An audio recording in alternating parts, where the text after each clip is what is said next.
এই পাশে হাতের এই পাশে ইলেকট্রিক শর্ট দিছে, এই পাশে হাতে ইলেকট্রিক শর্ট দিছে, পেটে ইলেকট্রিক শর্ট দিছে, পায়ের মানে উড়োতে দিছে ইলেকট্রিক শর্ট, পুরুষাঙ্গে ইলেকট্রিক শর্ট দিছে, তারপরে মুখের মাথায় ইলেকট্রিক শর্ট দিছে। এগুলো তারা ইলেকট্রিক শর্টটা সবচেয়ে বেশি ভয়ঙ্কর ছিল।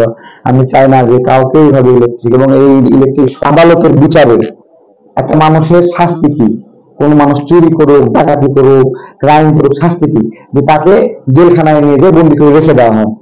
কোন জায়গায় পাইবেন যে এই লোককে এই অপরাধের জন্য ব্যত্রাঘাত করা হোক? ভালো করে শোনেন, কিন্তু আমাদের আইনে কিন্তু এই ব্যত্রাঘাত করা, শারীরিক নির্যাতন করা, নিপীড়ন করা নাই কিন্তু। অর্থাৎ আপনি যে অপরাধী করেন আপনাকে সর্বোচ্চ জেলখানায় পুরে রাখবে।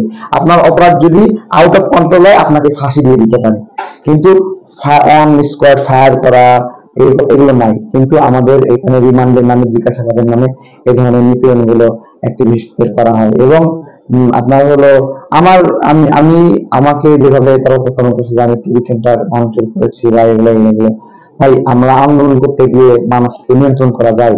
আমি তাদেরকে আন্দোলন নিয়ে করছি, আমি তারা তো তাদের মনের উল্লাসে মানে বিটিভি ভাঙতেছে, ঠিক আছে, বিটিভি এটাকে যখন ভাঙতেছে তখন আমার ভালো লাগতেছিল আসলে।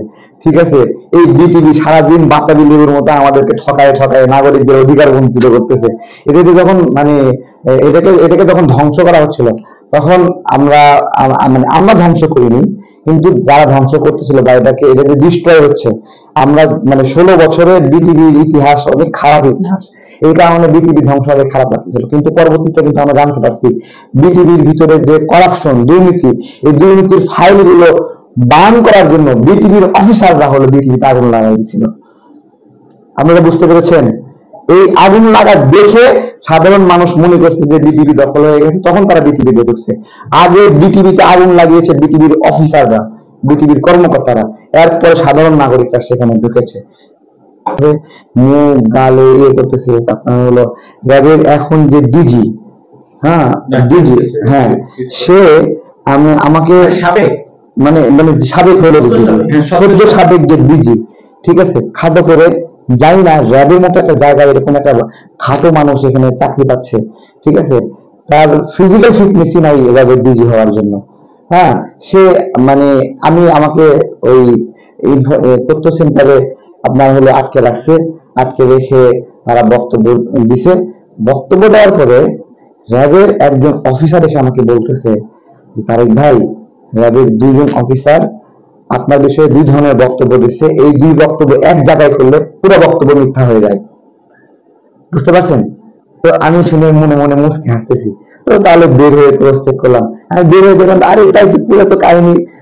তখন এইটা আমার এই হাসিটা র্যাবের দিদি দেখছে, সে দেখা আমি যে হাসতেছি এটা সহ্য করতে পারে না। আমার কাছে বলতেছে পুলিশ পালাইছে তাই না, লিবিয়া পাইছো, এটা সিরিয়া পাইছো, এপিসির উপরে ট্যাঙ্কের উপরে নাচানাচি করো, এই বলে ধিম করে একটা আমার মুখে ঘুষি মারছে, আমার দাঁত ভেঙে গেছে।